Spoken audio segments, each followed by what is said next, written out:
Hi everybody, I hope you are doing great. Let's see how we can create this slide. It's really amazing and beautiful looking. You see, it has a great own effect to itself. Let's see how we can create it. At first, we need to add a new slide. In our new slide, we set all the background to black as always, and then we need this text.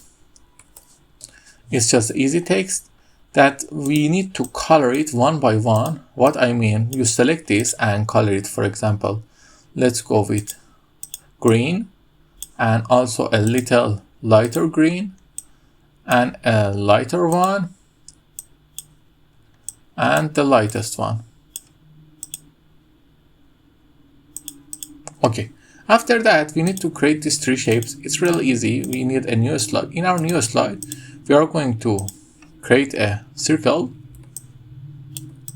Okay, that circle is good. Then we are going to align it center, align it middle. Then after that, we are going to insert a shape, a rectangle, and then align it center and middle. Then we are going to change it color to see what is the respect. Okay, it's good. Now we select both of them and go to shape format and make them fragment. You see now, if we select all of them and bring them here, let me color them, for example, another color for now. Just let's go with this. You see, these three shapes is created. I'm going to use the shape that I created in the past. And you just also need to paste your text in them. But the text is not going to paste in the shapes. Paste is going to paste in a text box. Okay, after that, we need to change the color. Let's go with dark green and then lighter green and a lighter one. Then we copy this slide, paste it here, and after that we just increase its size here in this way.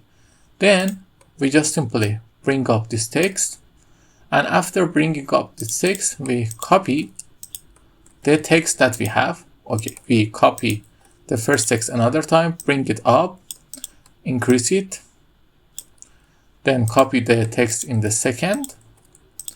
We copy the first slide again, increase it to the top, then increase its size, and copy the text for the third time. The text color is going to be green here. We are going to use color green for that. And let's use color green and color green. Now your slide is ready. Just set the transition of all the slide to morph. Let's take a look. The first slide is look great. The second one and the third one. I hope you enjoy it. If you like it, tell me in the comments. Have a nice